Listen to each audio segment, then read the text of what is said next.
So our guest speaker tonight is, I'm going to make the introduction brief because I don't know if you want to come up and give a more formal introduction or you want to just let him rip, but is Eric Weissmann. He's a candidate for the 2nd Congressional District, which is ours now. Those of you who don't know, we were redistricted from the 4th, which is Corey Gardner currently, into the 2nd. Who's currently? Jared Bullis. And you know, I'd only heard your name a couple of times, and one day I was driving up I-25 and I see this pickup truck just decked out in Eric Weissmann stuff, and I was like, that's awesome. And I don't know who was driving it. Actually, it might have been you. I tooted and waved. That was me. I had Rob Paul sign in the back window too, so I was like, maybe he'll see that and recognize. So you're going to ask him to speak and then give him some of your questions. Think about what is really important to you and that you might want to ask him about in his position as congressman, as representing us to the U.S. Congress and as part of the federal government. That's what he's running for. So with that, I'll introduce Eric.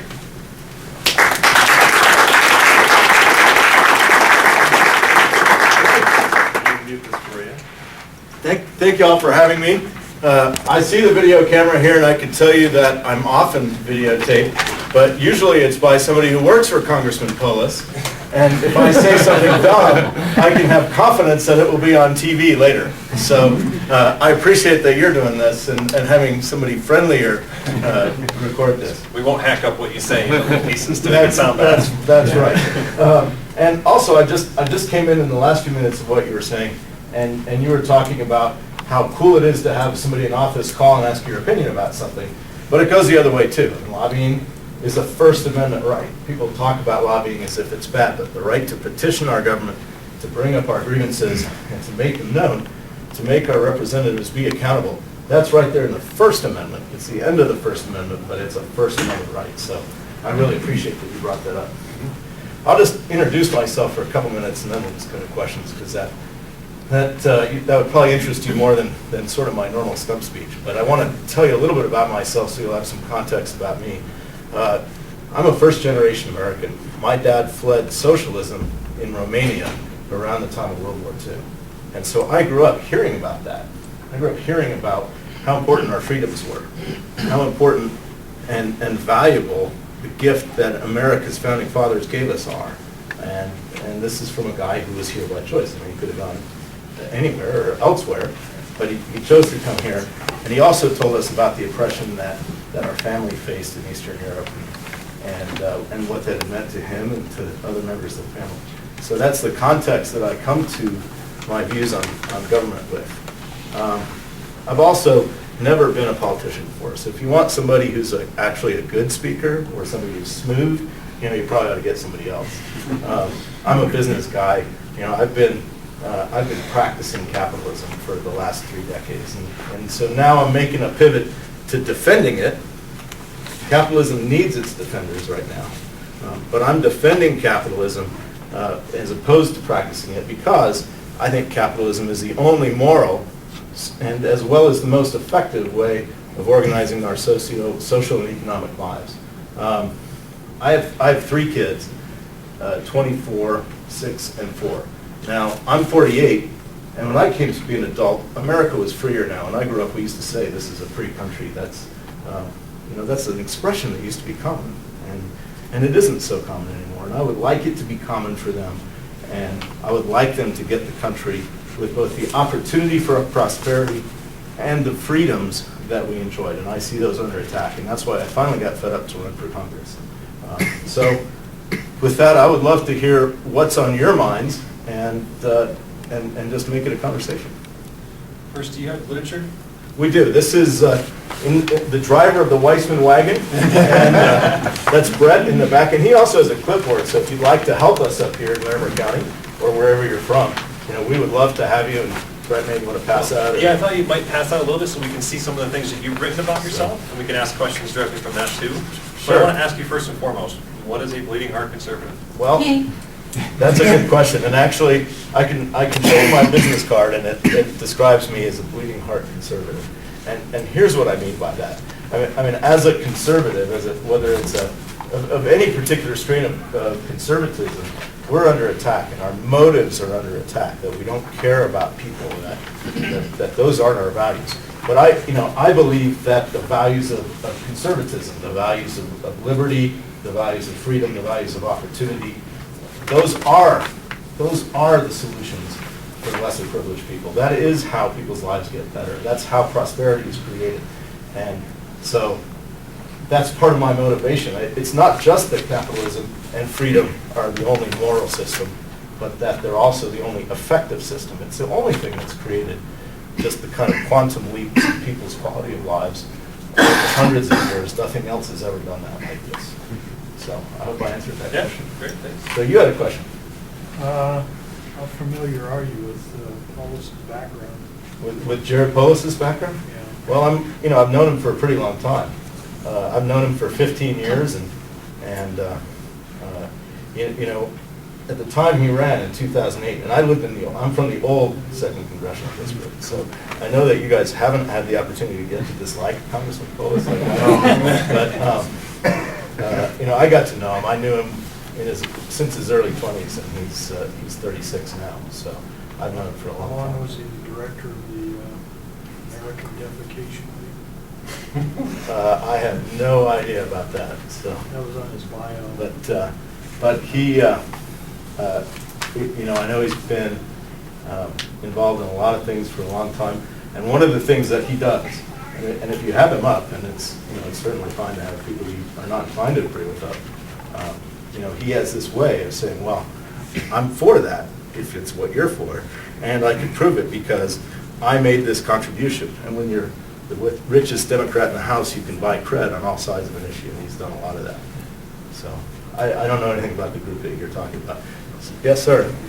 Should the government be involved in K-12 education in civil life? Well, here's my view on this. First of all, I'm running for Congress, so I'll give you the answer about the federal government's involvement in K-through education. Absolutely not. This is a ridiculous deal. Here's how this is working. We're taxing Coloradans, send the money to Washington, take 30% off the top, and send it back with a whole bunch of rules, and I think that's bogus. Let's go, I do believe that we have a responsibility to pay for education. I don't believe we have a responsibility to deliver it. The moment I decided to get into this race was when Polis voted against the Opportunity Scholarships Program, which is a way that really poor kids can take part of the money that's spent on them and spend it on the school of their parents' choice. So should government be involved? I think there is a public responsibility to pay for it. I don't think there's a public responsibility to deliver it, and although that's true of a lot of different things. Yes, ma'am. Recently, we had the National Defense Authorization Act signed into law, and Judge Forster found against it, a district court judge. And right after she found against it, the Congress scurried together to create another National Defense Authorization Act for 2013. Will you repeal that act? I at the time that the NDAA was out, I published a statement that I was opposed to it, and it was because of the detentions and all the other things in it. And since you're bringing up the issue of lawfulness of federal actions in the rubric of defense, I'll tell you that there are a lot of things that are going on that are even beyond the scope of that act. And here's something that's not being talked about. And one of them happened yesterday, but the one that troubled me even more happened a couple weeks ago. And that's where the president targets a person to be killed and sends in a drone and kills them. And he did that to an American citizen without even talking to a judge, and I think that's wrong. So, Will you repeal that act, though, yes or no? I'll have to read it. I haven't read the new act, but if it has the same provisions as the old act, that would be a vote for repeal. Just to expand on the drone strike there, the gentleman that you're talking about was Anwar al-Awlaki, and that was more than a few months ago. It was before November. And he was born in New Mexico, and he went to college right here on campus at CSU, here at Colorado State University. I thought he went to UNC, but And then they drone strike his son. They drone strike his son like a couple weeks afterwards. His son was only 16. And his son was born in Denver. Yeah. his son was Right, born in and Denver. so presumably he was an American citizen too. Yeah. Yeah, he was. And, you know, the thing is, I don't want any elected official, the president or anyone, to say, well, Eric Weissman is a threat, and therefore I'm going to send a drone and take Yeah. him out. You know, that's not the protections that we're afforded by the The Constitution. Constitution gives us due process. Yeah. Yeah. I mean, it used to be that people running for Congress would carry around pocket constitutions. You know, I have a Constitution app, which is a lot more useful, but I wish I understand the president still has a BlackBerry. I guess he doesn't have the app on there. Yeah, yes. Sure. What's your view on abortion? Well, I'm pro-choice, and I want the government to stay out of those decisions. You know, the biggest thing I think is we've got to zero out the funding. You know, the thing that's likely to be before me as a congressman is about funding, and I can think of very few things that bother me more than taking tax money and using it to pay for abortions. But I don't think you should have to ask your congressman or anybody else if you want to have an abortion. Yes, sir. What do you consider to be sound money, and do you think it's important to reestablish capitalism? Well, I mean, sound money is really defined by its opposite, which is fiat money. And I do think it's important. What's important is that you can count on what the value of your money is. I mean, I'm very concerned that after what we're in now, and I think actually we'll see inflation and inflation expectations coming soon. I don't see how we avoid it with what's been going on with the Federal Reserve over recent periods. I've not been in favor of their policies of twist and shout, and QE2, QE3. I think those are they're politically expedient. My view is that it's going to be extraordinarily tempting for government to inflate their way out of our debt, and that is by use of fiat money. I do think it's important that you count on what the value of a stable value of currency. Would you abolish the Fed? I have not said I would abolish the Fed, but I've put out statements on audits, on transparency, and on other aspects of it. You don't agree with Ron Paul then? On abolishing the Fed? Yeah. I don't agree to abolish the Fed. I do think you need a central bank, but I think that you need that the way that the central bank is operating, I don't. You mean a central cell phone provider? That's all right. You know, one of the things is that the Constitution on this, it's very explicit on what should be done, right? Silver go. The Well, Constitution we could print our says own that money only like the government is Congress. supposed to do constitutionally. We print our own money as opposed to giving a bank that option. Well, the Constitution doesn't say that we print our money, it says we coin it, which is Exactly. silver and gold. There you have it. I'm often places where I say something not everybody agrees with, but I hope at the end of the day you'll say I agree with 80% of it. How many people in this room would agree that's one of our biggest problems?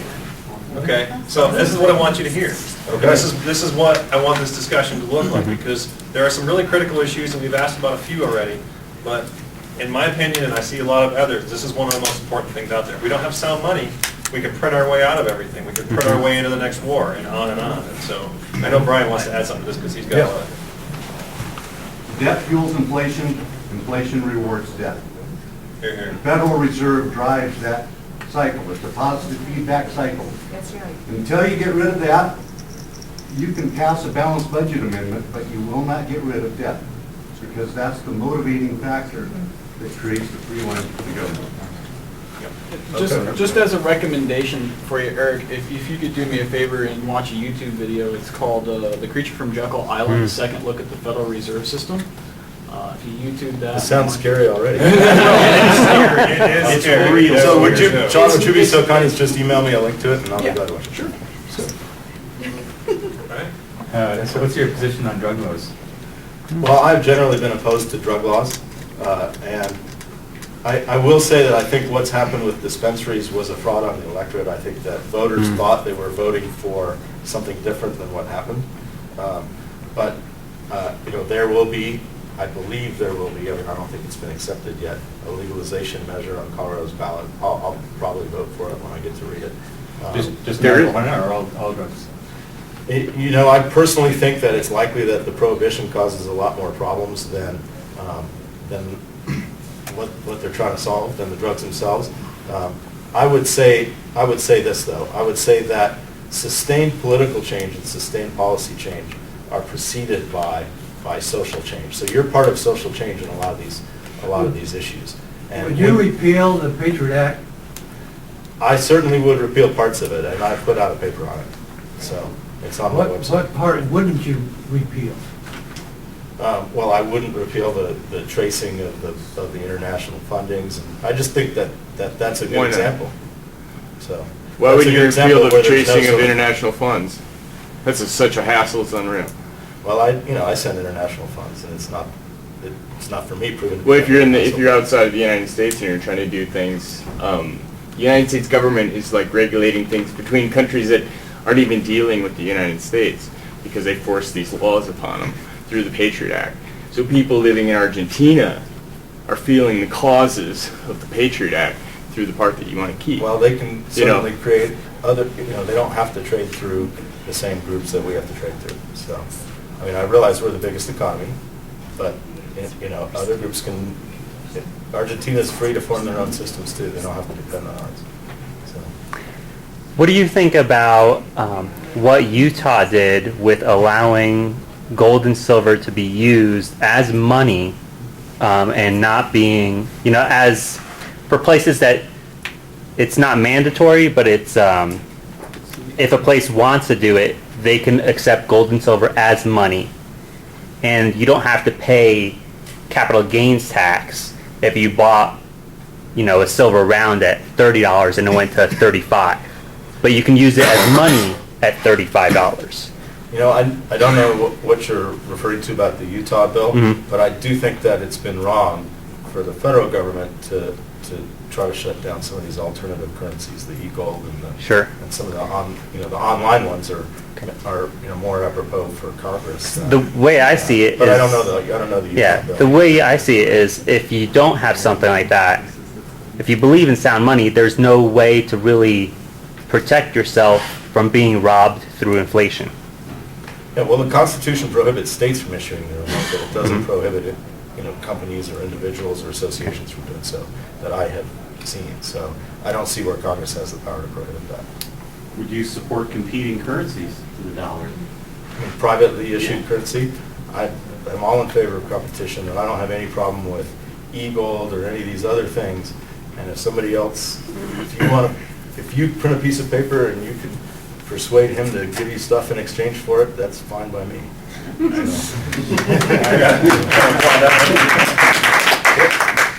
What's your feeling on a progressive income tax? I'm opposed to the progressive income tax. In the Eric Weissmann ideal world, you would have a head tax, which we'd all pay the same amount per person.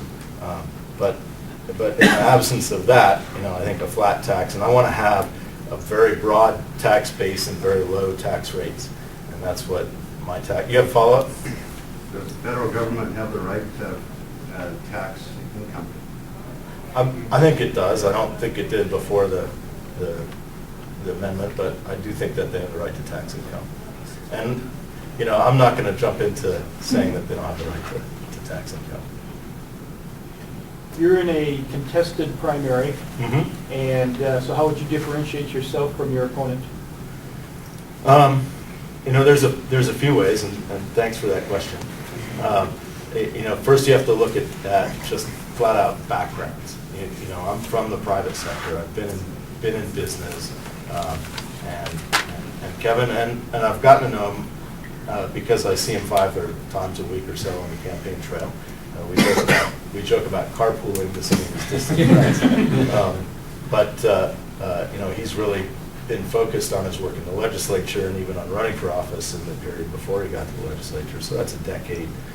That's what shaped his experience in the last decade. I think when you look at policy, you find a lot of areas of agreement. I mean, we're both quite conservative on spending and on fiscal issues. I may be more libertarian, I'm not sure, on some of these defense type, like the NDAA and some of those issues. There are, on the social issues, I'm more libertarian, he's more traditionally conservative. Then the other thing is who can beat Polis, and I know it's crass and political to bring that up, but when you get down to it, somebody's going to have to be able to raise some money to beat this guy. I mean, he's the richest Democrat in the House of Representatives. He spent $6 million of his own dollars to get elected the first time. Kevin raised $37,000 his first quarter. That's truly not credible to be a serious challenger. The values that I describe of being fiscal conservative, social libertarian, those are values that match our district, and Kevin's don't. So those things kind of go hand in hand. So those would be the three areas that I'd bring up. How much did you raise? I raised $139,000, and I got in the race on the 4th of February. So you're saying there's a little support for your position, huh? There's a little support. It's some people have said, oh, well, Eric's the establishment guy. And I think that's a little nutty. I mean, I'm running against a guy who's been in the State House for 10 years. If he's not the establishment guy, maybe why not, might be a question. But it's true that there's been a lot of support from current, former elected officials, from the business community, from all over. Really want to see Jared Polis out of the Congress, and you should want to see him never be your representative. So you could narrowly consider him being represented by Congressman Polis. Yes, ma'am. Why do you want to beat him? Why do I want to beat Jared Polis? I'll tell you that when we started, and I care about who represents me, I supported him, and I was comparing him then, of course, with two people that I thought would be worse. Now I don't believe that it made any difference to which one of them ended up getting to be the nomination. But I've known him well, and I've known him for a long time. And I believe that he understands these principles of liberty, and I believe that he understands capitalism, and I believe he sells those out for politics. And that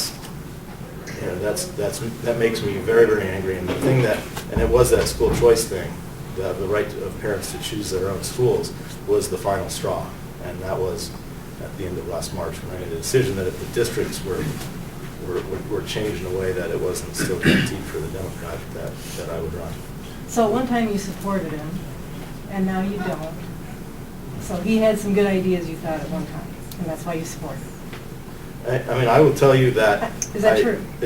I did support him. There were things that I agreed with, but it was more that I thought that he was more hospitable to my views than the other candidates, and it was my own district. So how do you think that happened, and how do you plan to prevent that from happening to you? I mean, to where you would say I support Eric because he's got these No, but he aligned had these views. good ideas, you supported him, and then somehow something went wrong, right? And so he got corrupted, maybe? How do you? Well, here's what the correction for that is. The correction for that is our every 2 years election. Mm-hmm. The correction for that is, Jared, not only do I no longer support you, but I'm the alternative to you, and I'm going to go explain to voters how I'm different. How do you plan to not go back on what you believe in? Well, the first thing I'm saying is that your control on that is that if you elect me, Yeah, but if you I'll be get in back there for a 2 period years. of time and you're able to do the opposite of what you campaign on, by the time we get you out of there, then it's, Yeah. I'm just saying that. We got him on How video are you saying all gonna this stuff. What do we call that? How are you That's gonna right. Well, stick to what you should believe hold in? my feet to the fire for it. But the real thing is this: is that I'm from the business community.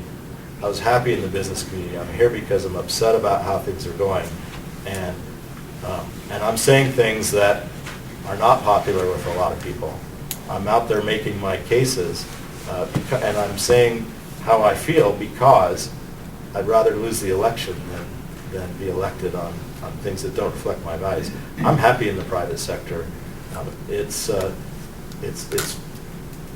My wife would probably rather me stay making money and doing things like that. And You don't make money when you go to Washington? you don't make money. You sure don't make money as a candidate. That costs money. And it's not not terribly remunerative. I mean, it's a decent job, but it's not like being a business person, and I'll be happy to go back to the private sector if people think that I either did not do what I said, or if they no longer like what I say. There's reasons to lose election that I'm okay with. And then they are that I say what I stand for, and people don't agree. So if you guys don't support me because of the Fed or something, I'm okay with that. It's not going to be because I told the wrong mistruth, or because I didn't work hard enough, or any of those reasons. So you said one more, and there's 5 minutes. Well, all right, 2 more, because I wanted to ask the same question you're talking about, John. So, Okay. Greg, you go ahead and we'll. Earlier, Ken spoke about the free market of ideas, which I think is really very powerful thing. And the ultimate free market of ideas is going to be the internet. So, as a prospective congressman, with the SOPA and PIPA that were kind of shot down, and now CISPA. Yeah, they're all terrible. Okay. They're all terrible. I agree with Congressman Polis on that. On SOPA and PIPA, and those were terrible, Yeah. misguided rules. I've even spoken up against them. I work in the technical community, so. So we haven't talked about the Second Amendment. I have a direct question for you. Are there any constitutional restrictions on the right to bear arms? I think not. I mean, I support constitutional carry. Second Amendment. You want to ask me a harder question? That is a hard question, because if you say no, I'm going to have to explain. All right. Yep. Well, I guess we're done. Just one to kind of go along with what you were Oh, saying. sure, go right ahead. What are your opinions on the, constitutional carry but the National Reciprocity Act? What are your opinions on that? You mean about if you have, let me make sure I'm understanding your question. You're talking about the act that says if you have a carry permit in one state, you're allowed to carry in another. Yes. In any other state. I don't understand why it's necessary, because we have a full faith and credit in the official acts of another. But You have a better answer. but obviously I support the concept of that. I think it's ridiculous that you're licensed to carry and you drive through a tunnel and all of a sudden you're a felon. That's not appropriate. Good answer. All right, let's. The nice lady in the back actually loaned me her pin, but she got lost somewhere along the way. But does anybody else want to sign up that didn't get a chance to earlier? Okay, just checking. Thank you very much. All right, thank you guys Thank so you, much Eric. for having me. I appreciate it.